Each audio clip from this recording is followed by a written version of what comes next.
بسم الله الرحمن الرحيم. المشاهدون الكرام، السلام عليكم ورحمة الله وبركاته. أحييكم من قناة سلام الإعلامية المباركة، وأرجو لكم دوما أن تكونوا في أمان الله وحفظه. الحمد لله رب العالمين، والصلاة والسلام على أشرف المرسلين سيدنا محمد وعلى آله وصحبه أجمعين. اللهم لا علم لنا إلا ما علمتنا إنك أنت العليم الحكيم. رب اشرح لي صدري ويسر لي أمري واحلل عقدة من لساني يفقهوا قولي. ثم أرحب بكم أيها الإخوة والأخوات أينما كنتم أجمل ترحيب، وأرجو لكم أن تكونوا دوما في أمان الله وحفظه. اليوم أتشرف أن أقدم إليكم الحلقة رقم 39 بعد 100 بحمده تعالى. وفي هذه الحلقة التي أحسب أنها متميزة بتميز من سأتحدث عنه اليوم في موضوع بحثت عنه منذ فترة طويلة، وهو عن الشيخ المربي الداعية الجليل الراحل المقيم فضيلة الشيخ حامد عبد الهادي بشير رحمه الله، وأسكنه الفردوس الأعلى مع الصديقين والشهداء والصالحين. المربي الجليل الشيخ الداعية حامد عبد الهادي بشير غني عن التعريف. وعندما رحل كتبت مقالة رثاء تقفيت فيها أثر ذلك الشيخ وما عرفناه عنه.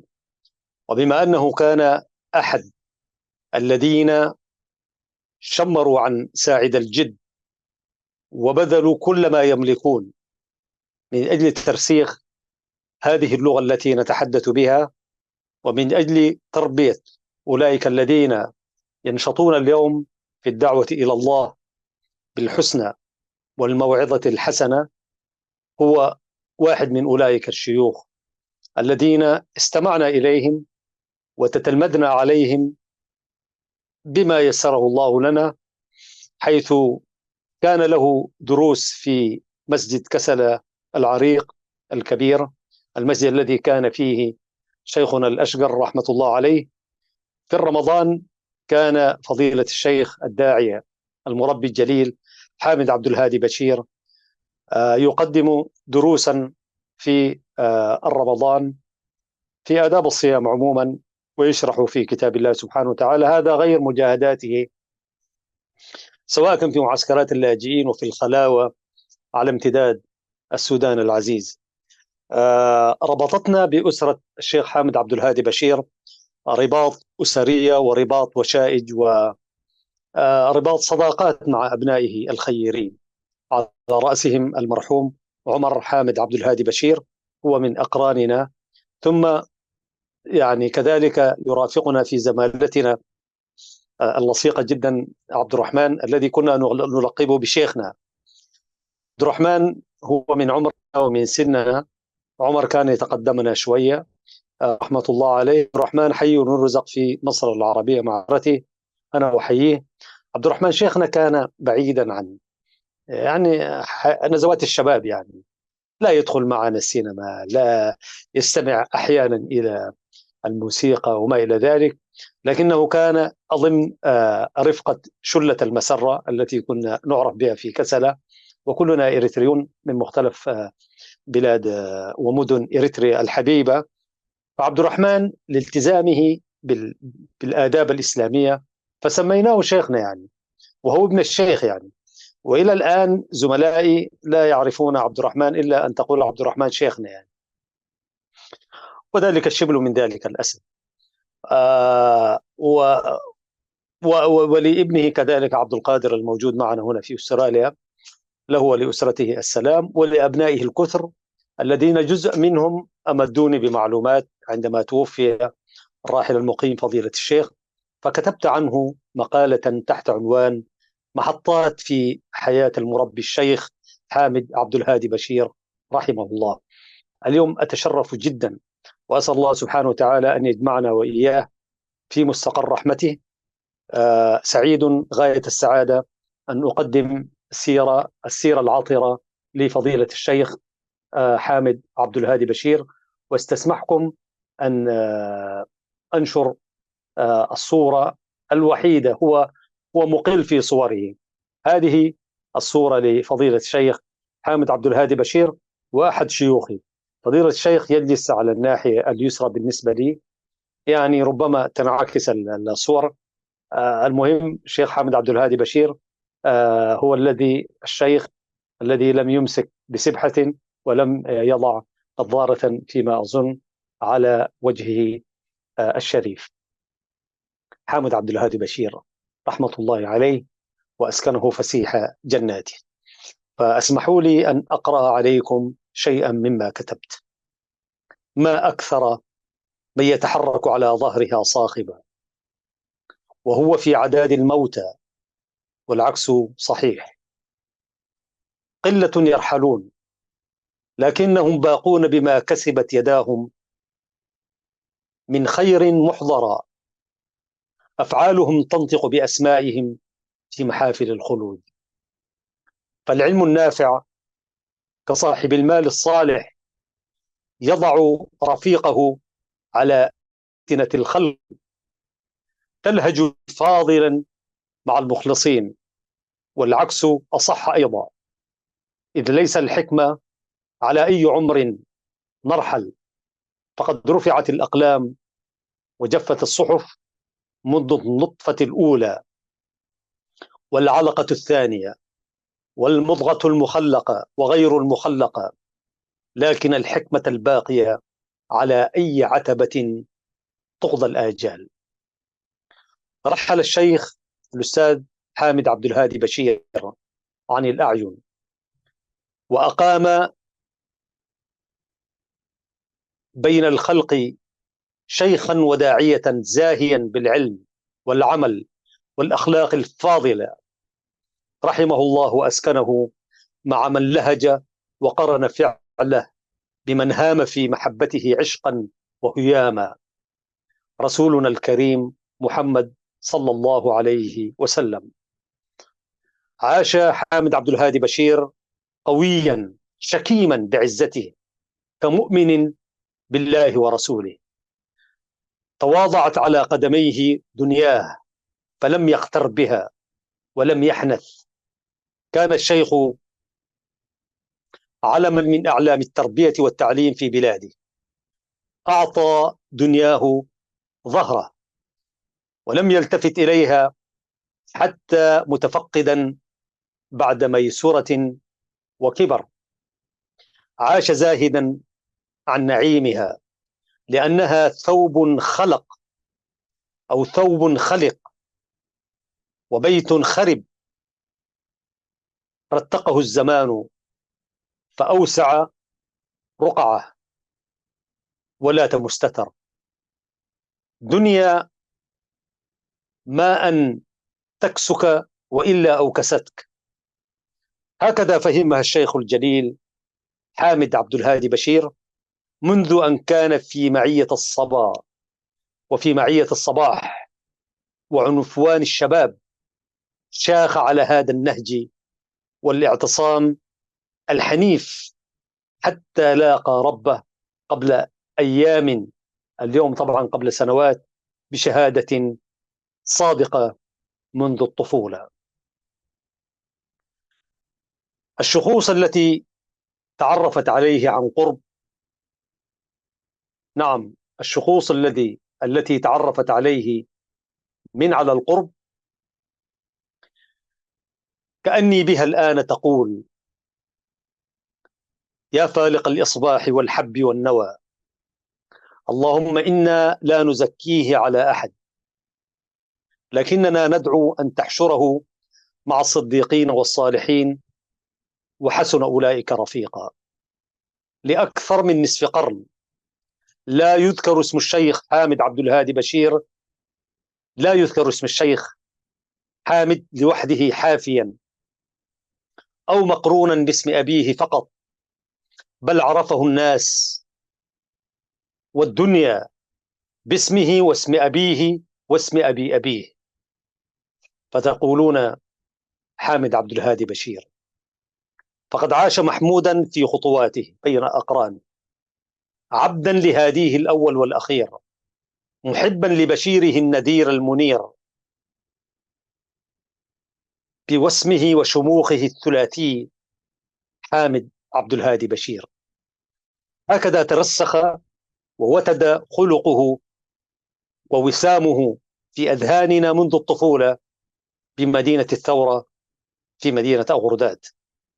أقام بها مشرفا تعليميا وضابطا لمسار تعليمها على نطاق حضرها وبواديها، ناشرا في أسماعها وبصرها بذارا للوفاء وصوتا للتناغم الإيماني الجم. ليس هذا فحسب، بل عرفته المدينة وسكانها شيخا واعظا يتحلق تحت مقعده الوثير، ونفحاته التثقيفية الدينية خلق من المؤمنين تتلمذ عليه عاقلي البصر والبصيرة. وصحن المسجد وردهات بهوه العريق يتذكر دوما الليالي العامرات بالإيمان والتفقه في الدين، حيث دروسه في التفسير والفقه واللغة والحديث وسيرة نبوية وصحابية عطرة كأنها نهر، أي نهر بركة الهادر المدرار، نقلا عن شيوخه، ونقل هو كذلك عن شيوخه بأدب العلماء وتواضع الكبار. حفظ عن علمائه فعلم، وسمق مع فكره فزهد. مجلسه ظل عامرا بالإيمان والملائكة الحضور من بعد تسليمه أو تسليمة صلاة المغرب واستغفاراتها، وحتى تكبيرة إحرام صلاة العشاء وإقامتها. عزيزي المشاهد، شيخ الداعية حامد عبد الهادي بشير لم تلهه الدنيا بكل بهرجاتها وألوانها، وهو الشيخ الذي زار بلاد العم سام في نهاية خمسينيات القرن الماضي. كان ثالث ثلاثة أوفدوا في بعثة علمية، والناس بعد لم يتعرفون على موقع الولايات المتحدة الأمريكية آنئذ حتى على خارطتها، فضلا عن زيارتها. أتساءل عزيزي المشاهد، كيف لم تسحره تلك الديار بنفورها وألقها، وهو الشاب الأنيق الوسيم بهي القامة والمحيا؟ فهل كان ذلك أحد أسرار زهده وورعه في الدار والدنيا الحقيرية؟ شمها حتى الثمال وتذوقها حتى الشبع، فكانت الأخيرة، أي الآخرة، خير له من الأولى، وتلك خيرة لا يلقاها إلا الأتقياء الصالحون. الصورة التي نشرتها لكم قبل قليل يظهر فيها الشيخ متحدثا إلى أحد علمائي، وكانت هنالك صورة لم أجدها، كان يتحدث إلى أحد الأمريكان، وهو يتحدث إلى ذلك الأمريكاني تحمل قصة طريفة رواها لي نجله العزيز عبد القادر حامد عبد الهادي بشير، أوجزها فيما يلي. لم يكن الشيخ المبعوث المكلف من قبل الحكومة الإثيوبية آنذاك، طبعا أيام الاستعمار في خمسينيات القرن الماضي، لم يكن الشيخ المبعوث المكلف من قبل الحكومة الإثيوبية مكلفا بالحديث باسم الوفد التعليمي مع الجهات الرسمية في أمريكا، طبعا لقسمة الضيزة التي نعرفها جميعا، كان ضمن الرفقة الثلاثية. فلم يكن متحدثا باسمهم، ولكن تعبيراته اللغوية كرئيس للبعثة، ذلك الرجل الذي كان مكلفا أن يتحدث إلى الأمريكان وهو من الإريتريين طبعا، وقد يكون من الإثيوبيين كذلك، لكن أحسب أنه إريتريا. الشخص المكلف بالتحدث باسم الوفد تعبيراته اللغوية كرئيس للبعثة لم تكن فصيحة وواضحة يعني.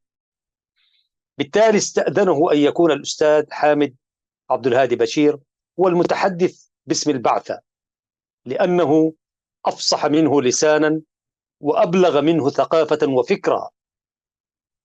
أمام هكذا طلب أمريكي لم يكن بدا من رئيس الوفد المكلف إلا الانصياع، يعني الأمر جاء من الأمريكان، والقبول للطلب الأمريكي، وأمريكا من يرفض لها حتى في ذلك العهد يعني. طبعا على وجع الذي كتبه له التلبية والطاعة منذ أن خلق بالنسبة للأمريكان. طبعا حكى الشيخ المربي حامد لأبنائه أنهم دخلوا إحدى صالونات تصفيف الشعر، حيث كانت العنصرية الأمريكية تلفظ أنفاسها قبل الأخيرة آنذاك. مصفف الشعر الأمريكي مارس عنصرية أمريكية معروفة، لكن بطريقة دبلوماسية، زاعما أنه يفتقد إلى خبرة تصفيف شعر إفريقي.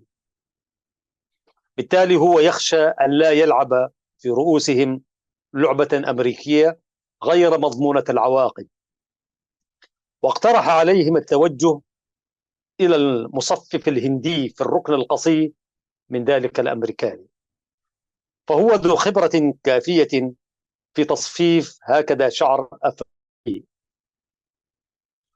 ولأن المصفف الأمريكي مارس عليهم عنصرية بكياسة وتدريب، فكان لزاما عليهم قبولها مبتسمين له شاكرين، وتوجهوا نحو الهندي الذي يشبههم ويشبهونه. فأنجز اثنان منا مهام التصفيف، غير أن ثالثهم ربما صاحبنا المكلف القديم بمهام التحدث حل قسم غليظ مغاضبا أن لا يصفف شعره إلا في بلاده حتى عاد إليها بعد حين. وبالفعل فقد عاد مشعرا ومشعر كأصحاب الكهف، أو كحال المقاتلين الذين دخلوا أسمرا وأخواتهم وبواديها في العام 1991. أنا هكذا أتخيل. عاد الشيخ الجليل حامد عبد الهادي بشير مترعا باسم الدولة التي وفد إليها، فأصبح مشرفا وخبيرا في مناهج التربية وأساليب التدريس بلا منازع. عمل مشرفا ترويا في منخفضات ومرتفعات بلاده أي إريتريا، والمستقبل أمامه زاهرا وعامرا بالأمان فاردا جناحيه. إلا أن كل ذلك الألق والنجاح لم يجعل من الشيخ أمريكي الهوى أو دنيوي المنى، وهو الملم إلماما واسعا بفنون اللغة الإنجليزية وآدابها، حتى عجم عودها ولين عجمتها. فجل القرفصاء تلميذا في حلقات دروس الشيخ المرحوم الشيخ عبد الله العلوي الحداد بمسجد الخلفاء الراشدين في أسمر. أعرف أماكن العبادة بالعاصمة الإريترية. تم إنشاء ذلك المسجد عام 1900 قبل ميلاد الكاتدرائية الكاثوليكية الموجودة اليوم في أسمرة ب27 عاما بالتمام. تلمذ الشيخ مريدا وحواريا لشيخه الحداد حتى تقلد عنه الطريقة الحدادية ليصبح أحد أقطابها من بعد. بز الشيخ أقرانه من الأساتذة الأجلاء الذين تسمروا في حلقات شيخهم الحداد، منهم الأستاذ محمد صالح في تورار عثمان، ومحمد نور إبراهيم، ونور حسين ششينو، وعبد القادر خليفة آدم، والشيخ الشهيد حامد فرج المقتول غدرا وجهلا، كما أفاد بذلك رب الأجيال الأستاذ عبد الرحيم خليفة محمود، الذي عمل معلما تحت إشراف الشيخ حامد عبد الهادي بشير لاحقا أمد الله في عمره. والأستاذ المربي الجليل عبد الرحيم خليفة محمود يقيم معنا هنا مدينة ميلبورن. أشاح المربي الجليل عبد الرحيم خليفة محمود على شيخه وأستاذه حامد كما كبيرا من أوشحة التقدير. وأنا أعد المقالة التقيت بالمربي الجليل تلميذ الشيخ حامد عبد الهادي بشير الأستاذ عبد الرحيم محمود، وتحدث عن أستاذه بكل ما يذكر به الطالب معامة بشرفية التعلم والإشراف والتوجيه والرفقة الإنسانية. ذكر أن الشيخ حامد عبد الهادي بشير أسره سرا في نفسه، والشيخ لا يزال على رأس قمة الهرم الوظيفي. كيف أن هذه الدنيا تلهث وراءه حتى فيه عن آخرته، وهو يسرع عنها الخطى خوفا من أن تلتهمه، فلله دره عالما وشيخا ومربيا ومشرفا. ابن الخليفة محمود المربي يقول: ولأن الشيخ كان محبوبا إلى نفسه وقلبه، كبيرا عنده ناص، وقد تمثل خطاه سرا وجهرا. قال: استشرته في شراء جهاز راديو لمتابعة أخبار الدنيا وأحداثها تلك القرية النائية الرابضة في أحضان بركة، قرية منصورة، حيث أوكل إليه عمليتي الإشراف والتدريس بها. بالنسبة للأستاذ عبد الرحيم خليفة محمود، يعني بدأ عمله في قرية منصورة، والأستاذ حامد عبد الهادي بشير رحمة الله عليه هو المشرف على التعليم. يقول الأستاذ ود الخليفة: كان ذلك في بدايات ستينيات القرن الماضي، فتكرم عليه المربي الجليل الأستاذ حامد بنصيحة عظيمة المبتغى طيبة الإيمان بقوله: لئن كانت هذه رغبتك في شراء راديو، أنصحك بعدم الاشتغال به في سماع الأغاني والموسيقى، حيث كانت ساعتها إذاعة أم درمان وأخواتها لاهية ملهية لجيل ذلك الزمان ومن بعده. وفي ذلك دليل على أن المربي الجليل الشيخ حامد عبد الهادي بشير الخارج لتوه من مشهد الحياة الغربية الصاخبة، لكنه لم يكن إلا مجرد عابر في طريقها، ناهلا من علمها ورسالتها التعليمية، وليس غارغا في أحضانها كما غرغ نفر كبير. ما يدعو إلى التأمل أن الشيخ لم يكن سلفي المذهب بالمعنى الذي لا يرى في الموسيقى والفنون إلا حرمتها، بل عاش صوفيا ورحل صوفيا، فكيف رأى حرمة الاستماع إلى الموسيقى والفنون كما قطعه عن عائلته. يعني في بيت الأستاذ المربي الجليل الشيخ الداعية حامد عبد الهادي بشير ما في راديو، ما في تلفزيون. لربما كانت تجليات صوفية أو تقية زاهد ورع، هذا اجتهاد شخصي لا غير. الرجل كان مؤمنا وسطيا وملتزما بأمر الدين. مشاهدي الكرام، لازلتم مع حلقة في برنامج مع اللغة العربية من قناة سلام الإعلامية المباركة، ونتحدث عن فضيلة الشيخ حامد عبد الهادي بشير رحمه الله. فاصل قصير ونعود إليكم إن شاء الله.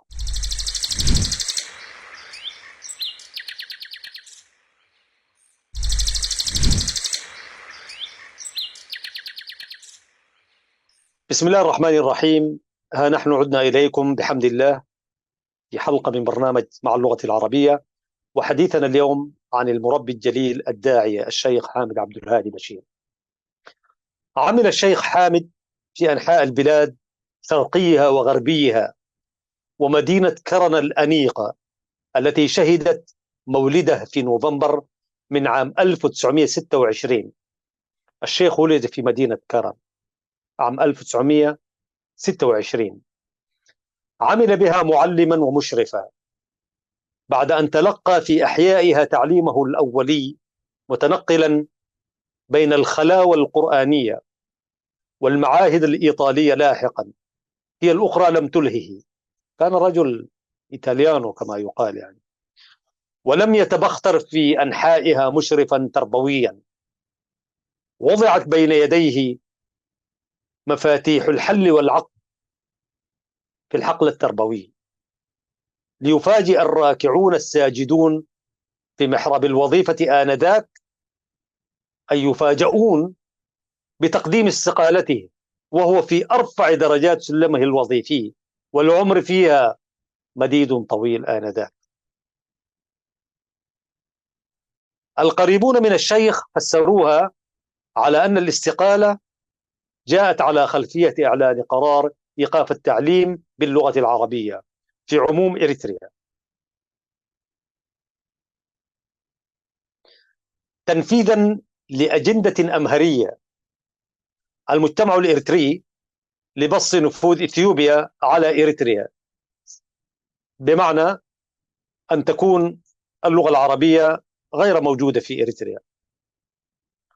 وهي سياسة إثيوبية نفذتها سلطة الإمبراطور الكهنوتي هيل سلاسي وأعوانه من الإريتريين، وحبر الاتحاد الفيدرالي المزعوم لم يجف بعد. شخصيا أرى أن الشيخ حامد لم يقدم على تقديم استقالته فقط للسبب المذكور فحسب، بل إن المربي فطن بحكمته ووعيه أن وراء الأكمة ما وراءها، فاختار أن يحرر نفسه وتاريخه وسمعته من تبعات ووزر فرض لغة لا تمت إلى المجتمع الإريتري بصلة مهما زعم الزاعمون، بوصفه مرشدا ومشرفا تربويا تعليميا، فبرأ ساحته وأمانته في حين غرق في وحلها من غرق، راضيا كان أو مكرها. لم ينظر إلى اللغة كما يراها العوام أنها مجرد وسيلة للتواصل بين الناس. أحسب أنه كان متمثلا رؤية الشاعر العربي السوداني الطيب السراج رحمة الله عليه في قوله: الحي حي من حياة لسانه، فإذا أبيد من اللسان أبيد. لذا طلق الوظيفة طلاقا بائنا، وبنى إسكينا بينه وبينها لم تهده الأيام والسنون، إذ لم يبهره نعيم العمل الوظيفي أيا كانت وسامته ونياشينه آنذاك. فكيف لها أن تنهاه عن الفطنة والمبادئ؟ أضغاث أحلام ومزاعم أضحت غير تلك المبادئ التي ناضل من أجلها مقاتلا ضد الجهل والأمية. فاختار الشيخ طائعا الانخراط في أعمال الخير والبر فعلا وقولا، بعيدا عن قيود الوظيفة وعبوديتها. وفعلا الوظيفة هي عبودية حقيقة، عبودية معاصرة. اختار الفكاك عن حبائلها وأشواكها وأنينها، فأضاف عمرا آخر إلى عمر زانه الزهد والورع، مع رفيق دربه وصديقه أحد أقربائه رجل البر والإحسان الشيخ المرحوم أحمد إدريس نصر الدين رحمة الله عليه.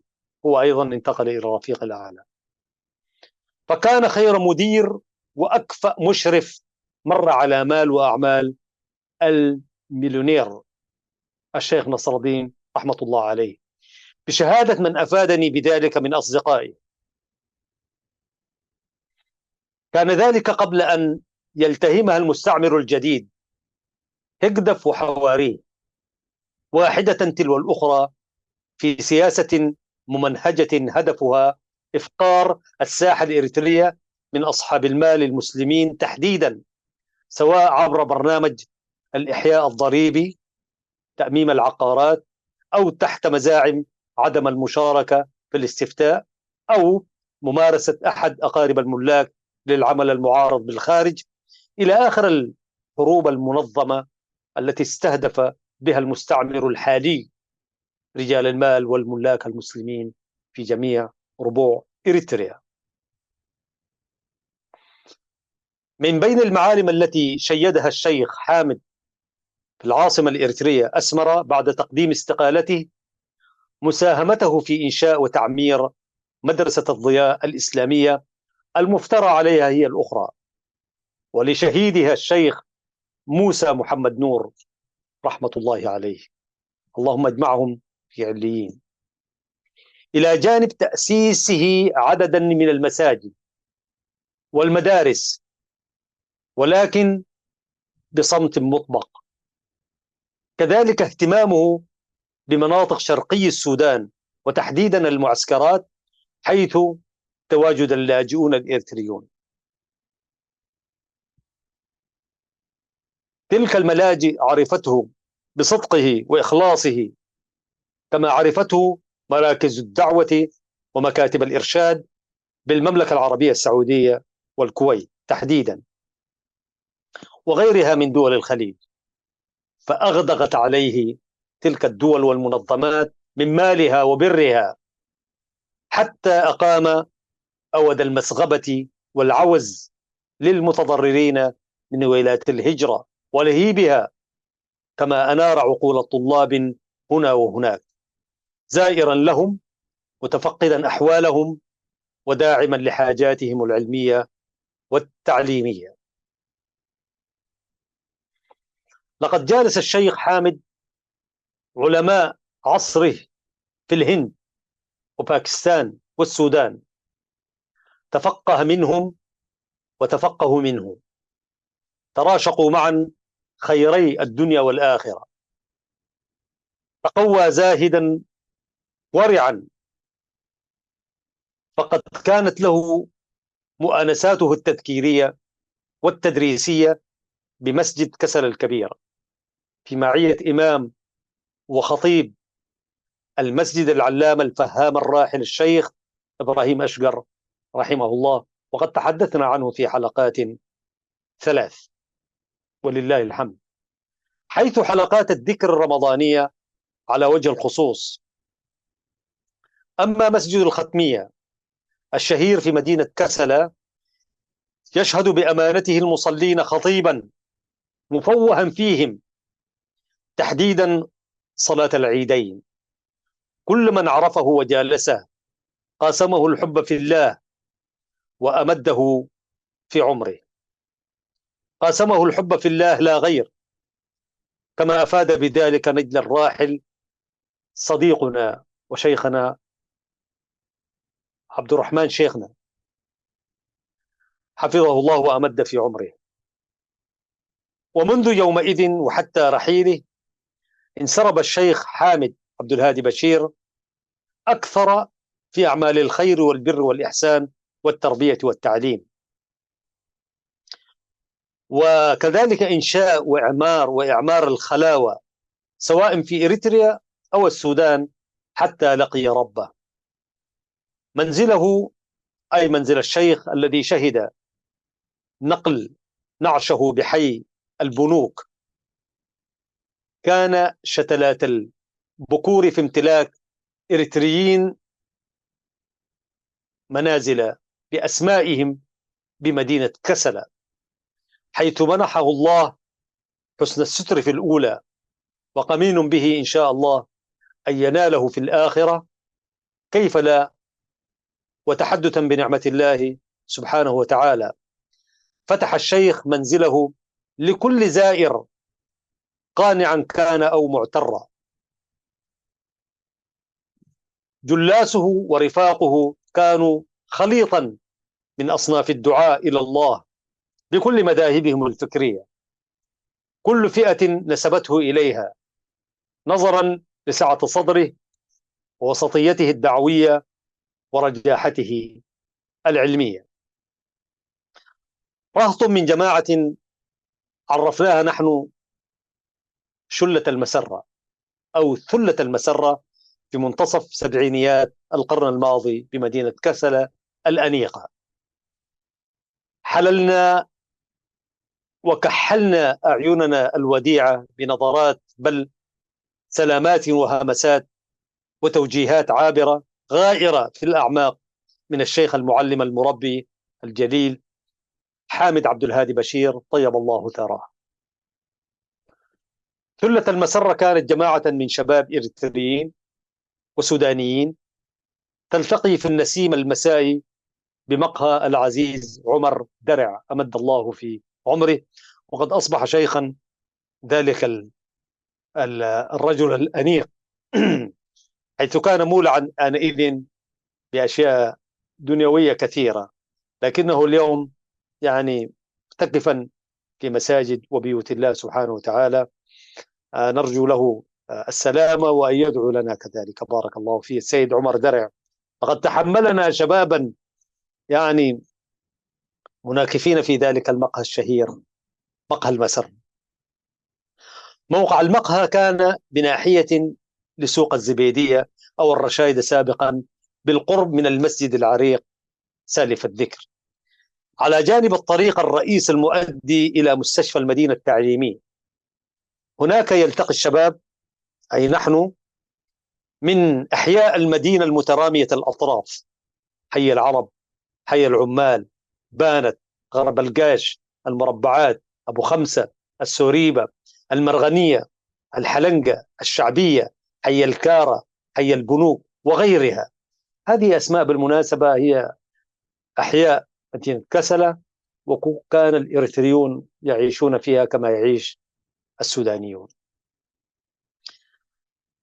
تلك الشلة كانت تتحلق في دائرة أشبه بحلقات الذكر، وقد جلس كل منهم على كرسي خشبي قضى على جنباته الترزية الذين يعملون بالحياكة، وأغلبهم من قومية الرشايدة. ثم يأتي المساء وأعضاء الشلة بعد أن يحلوا عقدها اللينة فيقضون ما شاء لهم الله فيها ليلا، ويناقشون قضايا الوطن وشيء من الدين وشيء من الفن والثقافة وما إلى ذلك خليط، لكن الهم الوطني هو الذي كان يسربلنا جميعا أعضاء شلة المسرة. كلهم كانوا في تنظيمات مختلفة إلا قليلون، واحدا أو اثنين كان يؤمن بخط الجبهة الشعبية، البقية كانوا جبهويون في وما تفرع عن جبهة التحرير أعداء الجبهة الشعبية. ويتعهدون، تلك الشلة تتعهد بإعادة تلك الكراسي إلى مرابضها سالمة، إلا بعض من حراك تحدث رنينا وصوتا أقرب إلى صوت السواقي جراء الجلسات الطويلة والحركة هنا وهناك. كان من بين رفاق الجلسات الخلاصية شلة المسرة نجلاء الشيخ الجليل الطيبان العزيزان المرحوم عمر حامد عبد الهادي بشير طيب الله ثراه، والأخ عبد الرحمن حامد عبد الهادي بشير حفظه الله شيخنا يعني. فالمنزل كان منتجعا نأوى إلى أحضانه خاصة أيام الإجازات والعطلات الدراسية أو أيام المراجعات والمذاكرة. كنا نقضي تحت سقفه العامر الساعات الطوال، وعندما يستبد بنا طول المكوث نحو المذاكرة والمدارسة نميل إلى لعبة أخرى، حيث يعني تنسل أنامل بعضنا إلى ورقة الكوتشينة، وعيوننا ترقب دخول الشيخ علينا مداهما. لعبة الورق كان حراكها أو الرهان، يعني لا لم نلعب بالمال والمال حرام طبعا، لكن المغلوب عليه أن يشرب وعاء كبيرا مملوءا ماء باردا يسكب على فمه المغلوب، يشرب منه حتى يتفجر في بطنه أنهارا، أو يقول ارتويت وشبعت ريا، معترفا بالهزيمة النكراء. ورغم أن الماء عصب الحياة، لكن إذا استويت وارتويت منه فإنزاله على المعدة أصعب من إنزال الأكل عليها بعد شبع أو تخمة أو كلاهما معا. كنا نتعارك في اللعبة، بالطبع في خوف من دخول الشيخ علينا متسترا، وفي أثناء غياب الشيخ الجليل نأخذ راحتنا من اللهو والمرح الحلال، حيث كان الشيخ كثير التسفار وهو داعية، فقد تفرغ للعمل الدعوي متجولا في ربوع السودان، حيث تطلعت عيون الإريتريين إلى يد محسن كريم في معسكرات الشتات، أو في المنافل مترامية الأطراف ريف كسلة وضواحيها، مدن الشرق كلها كما أشرنا. أما في حالة وجوده ما أن يرفع الأذان حتى كل منا يتوضأ والمتوضي ونصطف ويصلي بنا هو رحمة الله أحيانا، ويصلي بنا كذلك نجله عبد الرحمن شيخنا، وكان لنا نصيب في الإمامة والحمد لله. ونحن هكذا في لعب ومرح، فإذا ما سمع الأذان الغالبية منا تصطف للصلاة، لأنها ساعة وساعة، ذلك حتى في غياب الشيخ الجليل البيت كان عامرا بالصلاة وغيرها. وقبيل المساء بقليل كل يتوجه إلى وجهته المنتظرة، مقهى السيد عمر درع، أو هكذا دواليك على قول العلامة الأشقر رحمة الله عليه. كنا ثلة من زملاء ووزراء بلا وزارات في عرس الراحل أخونا العزيز ابن الشيخ الجليل عمر حامد عبد الهادي بشير رحمة الله عليه في منتصف ثمانينيات القرن الماضي. توجهنا إلى حي العمال بمدينة كسلة مشاركين العريس الراحل عمر بشأن المشاركة في الزفة، نصف ساعة إلا قليل، والفرح عامر كل القلوب والبهجة، أي البهجة غطت سماء الحافلة عبر أغنيات للفنان الراحل الأستاذ الأمين عبد اللطيف، فاطمة زهرة مثلا وأخواتها، وأغنيات سودانية ساحرة وجميلة نرددها بأفواهنا، وكانت أصواتنا جميلة آنئذ على الطريقة الشبابية المألوفة. فجأة الحافلة تحولت إلى مسرح غنائي متحرك، والأكف علاها الإحمرار جراء التصفيق الجنوني الهادر. ومع اقترابنا من منزل الشيخ بحي البنوك، إذا بالأخ عبد الرحمن حامد الرحمن شيخنا نجل الشيخ الداعية يشير علينا بأن الوالد سيكون بانتظارنا في مدخل الحوش العامر الكبير يعني. بالتالي علينا التوقف عن الغناء والبهجة المتبرجة. كنت العبد لله من غير الدوزنة والموجة من الغناء إلى المديح، حيث قمت بدور مهام المايسترو في الحفلة الغنائية المتموجة برفقة أصوات أخرى. بالطبع في لحظات تحولت الحافلة إلى جوقة من المداحين، وشيخا صوفيا حل عليهم فتجلى بلا تفويض شيخا للطريقة في الحافلة. رفعنا عقيرتنا بالمديح النبوي، حيث لا أزال مولها ومولعا بها، حافظا منها الكثير حتى اليوم والحمد لله. بالفعل استقبلنا سماحة الشيخ حامد عبد الهادي بشير على باب المنزل هاشا باشا مستمتعا بالمديح، لكنه أردف يقول: أعرف أنكم كنتم تغنون وترقصون وتصفقون طوال الرحلة، ولكن عندما اقتربتم من المنزل حولتم الموج من الغناء إلى المديح والصلاة على النبي صلى الله عليه وسلم. قالها مبتسما مفصحا عن بياض أسنانه كعادته رحمة الله عليه. ذكرني بهذا الموقف الظريف نجد الشيخ الأخ العزيز عبد القادر حامد عبد الهادي بشير، المقيم معنا هنا في مدينة ميلبورن، حفظه الله ورعاه. عزيزي المشاهد، ما نشر عن الشيخ حامد في الإعلام التقليدي ووسائل التواصل الحديثة بعد رحيله لا يرقى إطلاقا إلى مستوى ما نشط فيه من أعمال الخير والبر، وفي ذلك تأكيد على أن المربي ما كان يحب الحديث عن نشاطه وأعماله. أما تناول تجربته سواء في المجال التربوي أو أعمال البر والإحسان التي أنفق في منعطفاتها جل عمره، كانت من شبه الممنوعات أو المستحيلات التي لم يقبل فيها حتى مجرد نقاش على الإطلاق، كما حدثني عن ذلك أبناؤه. ووفقا لإفادات أبنائه الذين التقيتهم، فقد روى عنهم أحد أبنائه يقول: ذات يوم حاولوا تدوين أعماله مرفقة بالتسلسل العائلي وغير ذلك من توثيق خاص بالأسرة.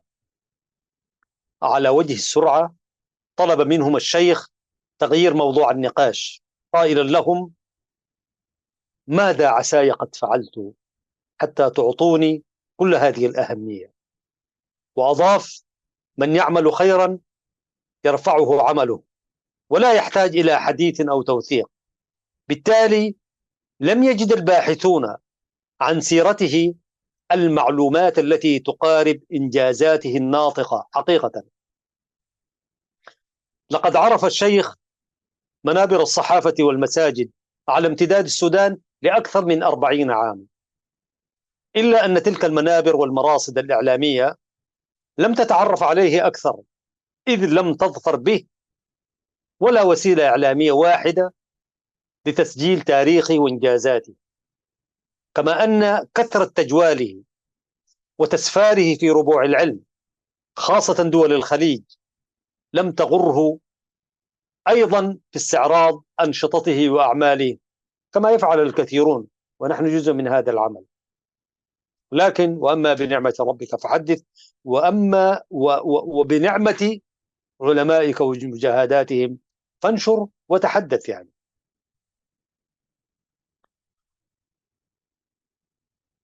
لقد تقدم فعله لا قوله سواء لأبنائه أو إخوانه اللاجئين، كما وطد علاقاته مع حفظة كتاب الله في خلاوى همشكوريب وغيرها من خلاوى السودان الكثيرة.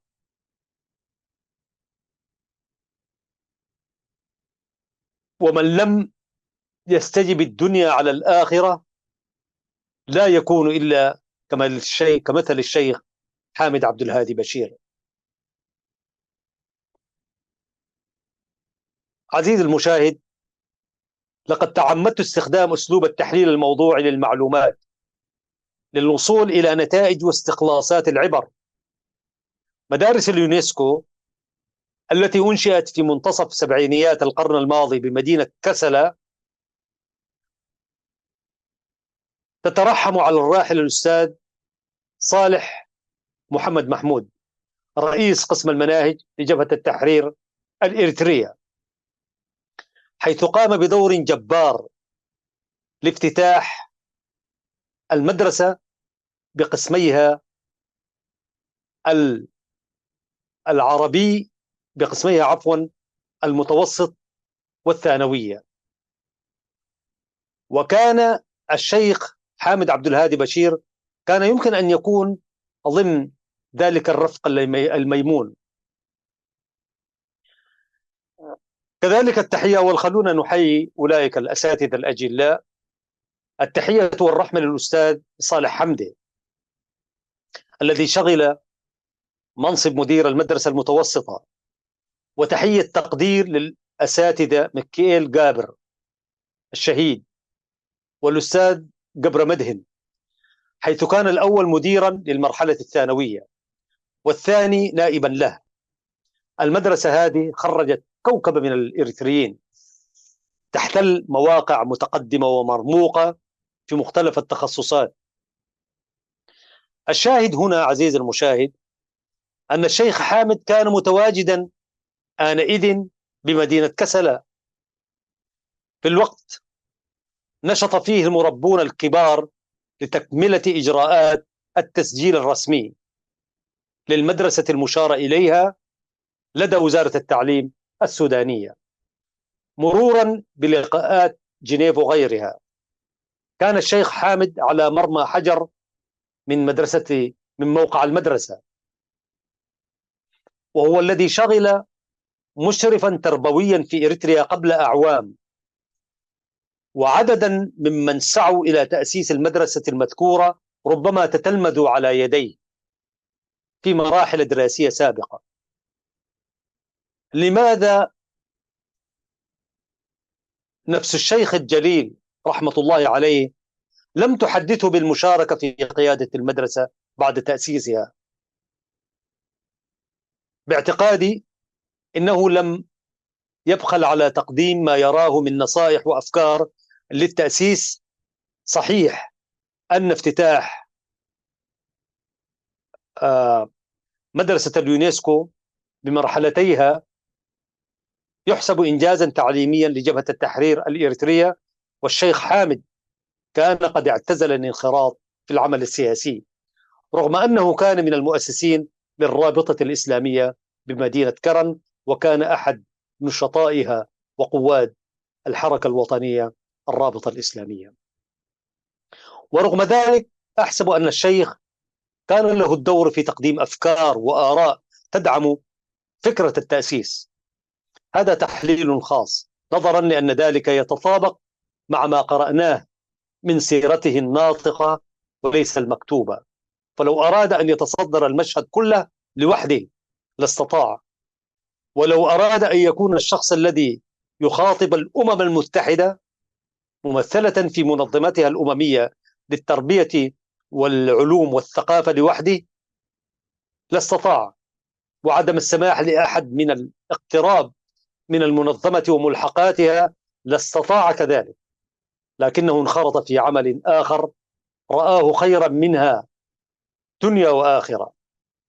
وفي ذلك دليل على أنه اختار أن يتفرغ لعمل لا تشوبه شائبة من ظنون تقدير أو سوء تصرف، حيث إن بعض الظن غير صالح.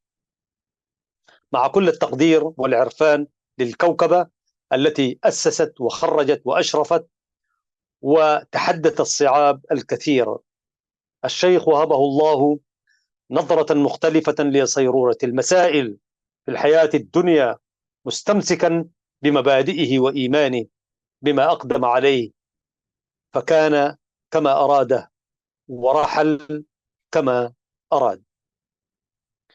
من بين أقران الشيخ حامد عبد الهادي بشير في مراحل الدراسة شخصيات سياسية وإدارية مشهود لها بالكفاءة الوطنية. نذكر منهم على سبيل المثال للحصر المرحوم في توراري هداد كرار، والمرحوم عبد الرحمن يونس.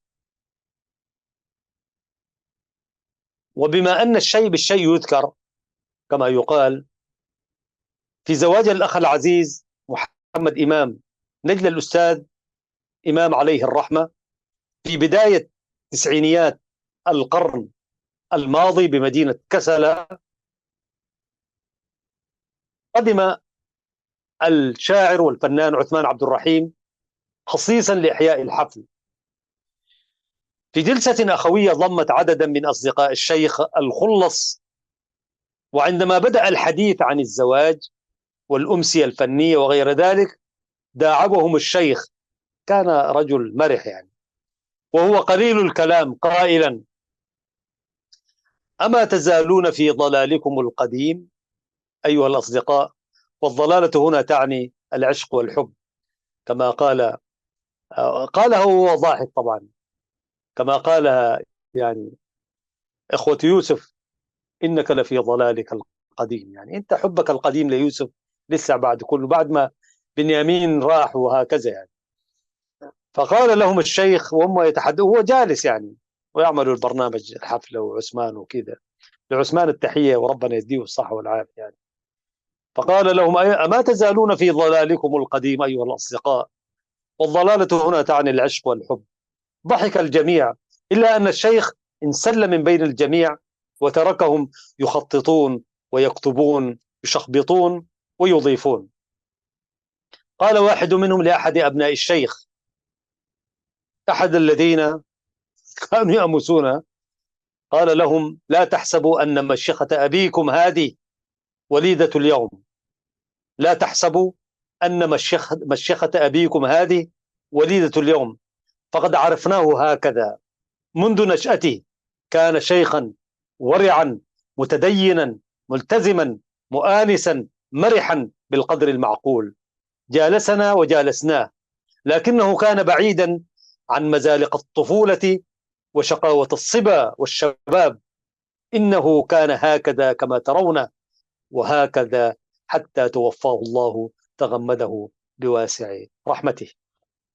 سؤال هام بحاجة إلى إجابة: هل زار إريتريا بعد العام 91، حيث كان فضيلته وقتئذ غارغا في مشاريعه التي آمن بها، تمسك بها حتى أقعده الكبر أخيرا؟ قلت: ربما حركته الأشواق إلى مرابض التألق والتميز الأكاديمي، وإعمال حالة توافقية بين الأولى والآخرة، فكان لا بد من الحصول على إجابات على كثير من الاستفهامات، وأهمها: هل زار إريتريا بلاده؟ طبعا. وجدت ضالتي لدى نجله الأخ عبد القادر حامد، حيث أكد أن الشيخ في شهر مايو من عام 1991 تحديدا كان بالمملكة العربية السعودية في مهمة من مهامه. عاد إلى السودان بعد أشهر قليلة من التاريخ أعلاه. فاجأ الشيخ الأسرة بحزم حقائبه للتوجه إلى إريتريا. أمام ذهول الجميع استوضح الأهل طبيعة وشكل الزيارة، لتكون المفاجأة أن الزيارة ستكون محصورة فقط في مدينة كرن، وأن جدول أعمالها هي زيارة والدته الثانية التي تربى في حضنها بعد وفاة والدته رحمها الله، حيث كان يكن لها التقدير والاحترام الذي لا يقل عن حبه لوالدته التي أرضعته. كان بارا بها، رحيما ودودا، كما كانت هي الأخرى تحبه حبا جما، إذ لم تميزه عن أبنائها كما أشار فضيلته لأبنائه. نعم، سافر إلى إريتريا فقط لزيارتها والاطمئنان عليها، كان ذلك في الشهرين الأخيرين من عام 91. اطمأن الشيخ عليها رحمه الله، وقام بواجب الأبناء نحو أمهاتهم، لكنه عاد للتو إلى حيث إقامته بالسودان، مواصلا عمله الدعوي هناك. ثم زار إريتريا للمرة الثانية عام 94، وكانت هذه المرة لتفقد منزله القائم بمنطقة اندافنجان، يعني بالقرب من جازامندا طليان، يعني مونوبولي، يعني الواقعة بين جازامندا طليان وكامبوشيتاتو من الخلف، يعني كومبوبولو تحديدا.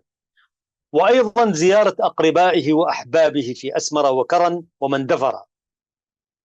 وعاد إلى السودان بالسلامة في الزيارة الثالثة والأخيرة، يعني عاد بالسلامة. ديك الزيارة الأولى لتفقد والدته التي ربته، وهذه زيارة للأهل. أما الزيارة الثالثة والأخيرة هي التي خرج منها كخروج سيدنا موسى من المدينة خائفا يترقب. كانت الزيارة عام 1995. كانت الزيارة عام 1995 استقر بها استقر به مقام الزيارة بالعاصمة أسمرة.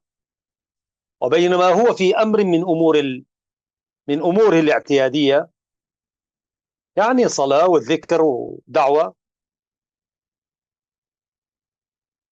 إذا بهاتف يصله من أحد أصدقائه وأحبابه بمدينة كرم يطلبه الحضور على وجه السرعة. استسمحه الشيخ أياما،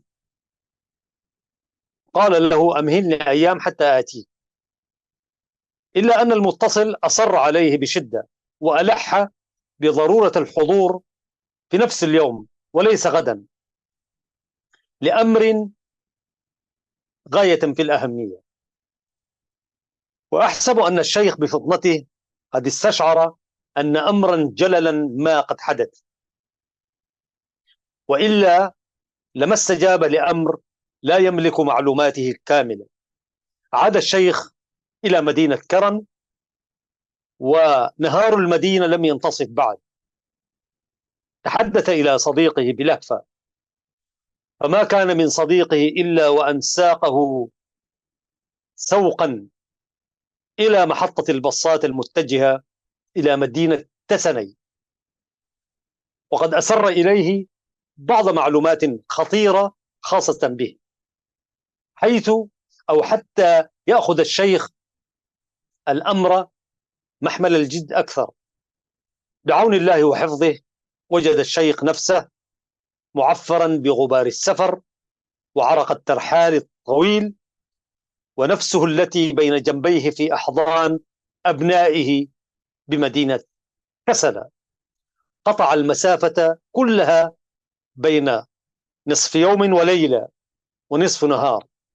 عاد الشيخ إلى مأمنه مرة أخرى، وقد فلت من الأيدي والعيون التي تربصت به في المدينة جهاز الأمن والمخابرات الإريترية طبعا، أو القرية الظالم أهلها، وكأني أسمعها تقول: لقد أفلتت منا نفس عزيزة على الله، وعضت أنامل الندم خاسئة خاسرة.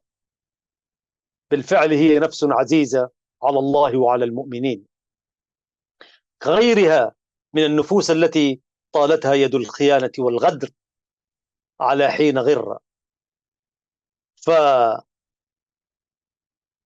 عن الأعين وعين الله لم تغب. وفي ذلك ليشقى الأشقياء صياصي المستعمر ليأخذوا أوزارهم يوم القيامة كاملة غير منقوصة. عفوا. عزيزي المشاهد، ربطا بالأحداث للوصول إلى تحليل موضوعي للوقائع، أستطيع القول إن زيارة الشيخ الأخيرة في العام 95 بشكل أدق تزامنت مع الأشهر التي كشفت فيها قيادة الجبهة الشعبية عن أجندتها العدوانية تجاه العقيدة والإسلام، وكشرت عن إجرامها المنظم، وأوضحت وجهها التآمري ضد كل من له علاقة بالدين وتحديدا الإسلام.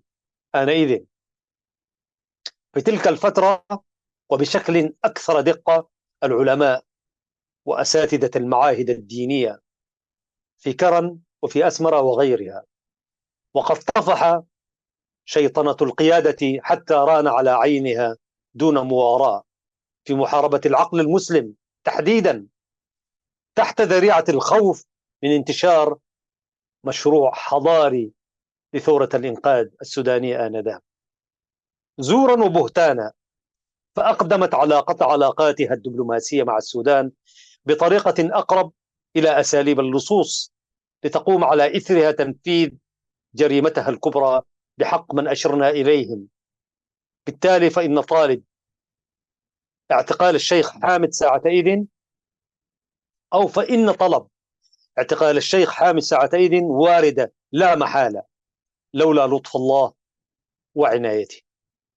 تلك ناحية. ناحية أخرى أن الشيخ حامد رحمه الله كان في سنوات سابقة مديرا لممتلكات رجل الأعمال الشيخ أحمد إدريس نصر الدين في العاصمة أسمرة، قبل أن يتوجه الشيخ المدير إلى السودان في منتصف سبعينيات القرن الماضي، سيما وأن المبلغ الذي حددته الزمرة تحت ذريعة الإحياء الضريبي لممتلكات الشيخ الراحل أحمد إدريس نصر الدين كان 5 مليون در إثيوبي آنذاك، وأن الشيخ حامد رفض دفع المبلغ، فقد تم تأمين كل عقاراته ظلما. الشيخ حامد كان يشرف على ممتلكات الشيخ أحمد نصر الدين حتى هو من خارج القطر يعني. فالله لطف بشيخنا حامد عبد الهادي بشير، فرجع إلى مرابضه ومقر إقامته في السودان سالما. وعلى الرغم من أن أنشطة الشيخ حامد كانت مكشوفة وملموسة للناس في معظمها، إلا أنه وكغيره من البشر لم يسلم من سياط ألسنة حداد، حقيقة كانت أو خيالا، حيث إن الكمال لله وحده، فقد ظل طوال حياته مجتهدا في رسالته وأمانته، لكن الظنون وأخواتها كانت حاضرة عند البعض، حيث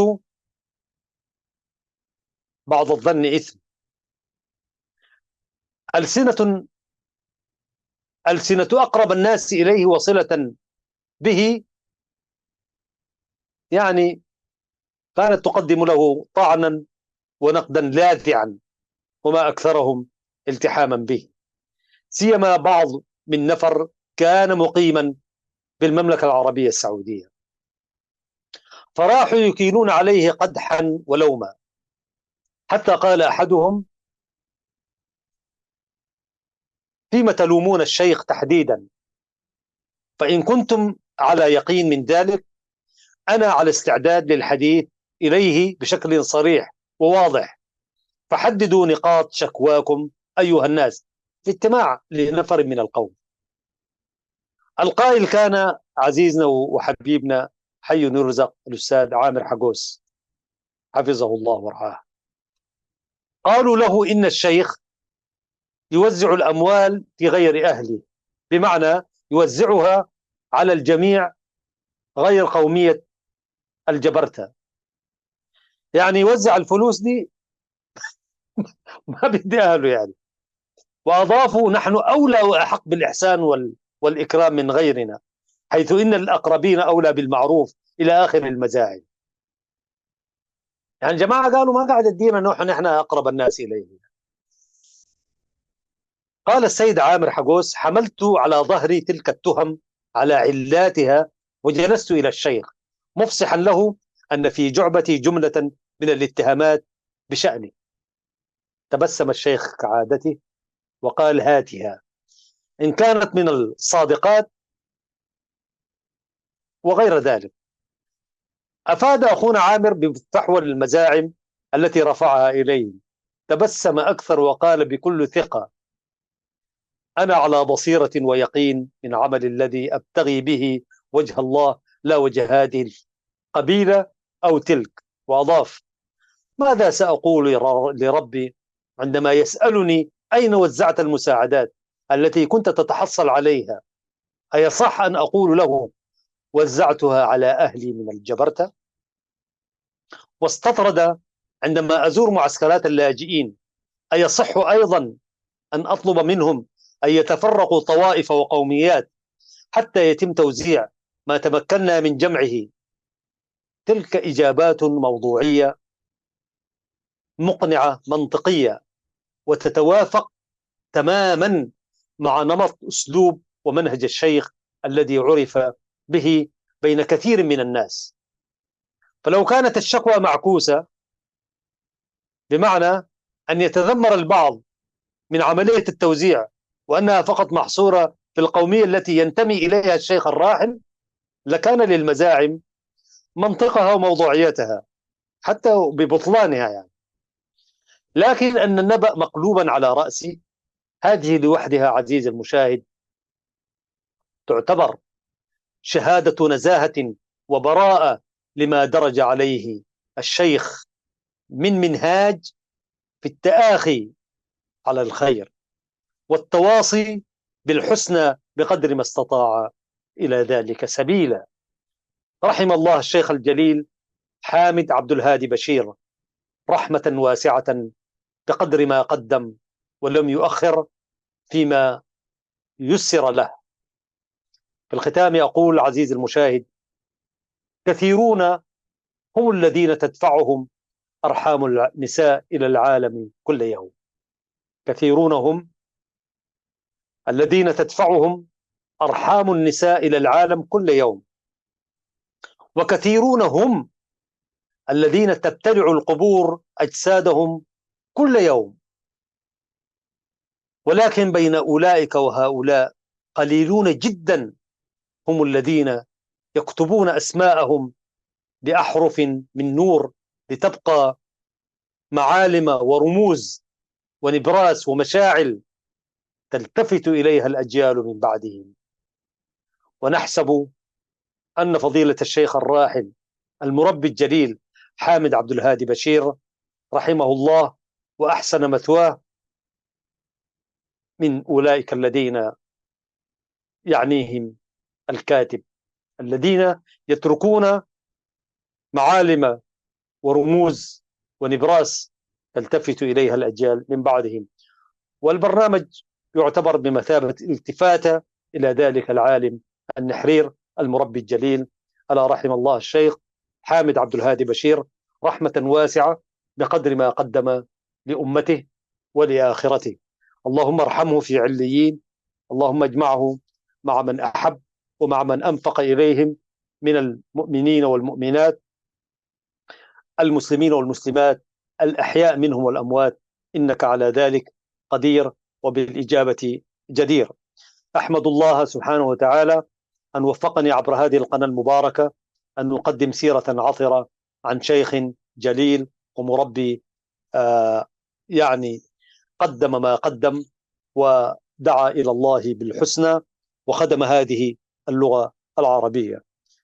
بارك الله فيكم أيها الإخوة والأخوات، وأسأل الله يجمعني وإياكم دوما على ما هو مفيد ويعني برضو يسجل في ميزان حسناتنا جميعا.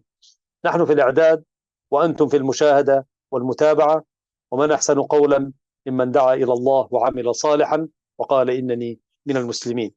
كما أشكر الله سبحانه وتعالى أن هيأ لنا هذه القناة المباركة أن نقول للناس خيرا فيما نؤمن ونعتقد وندعو إلى الله بالقول الحسن. يقول الحق سبحانه وتعالى في محكم تنزيله: لسان الذي يلحدون إليه أعجمي وهذا لسان عربي مبين. صدق الله العظيم.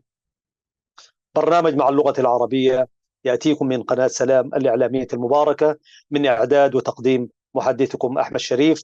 شكرا للمخرجين الفنيين الذين يقدمون ويخرجون هذا البرنامج على الوجه الذي ترونه. السلام عليكم ورحمة الله وبركاته.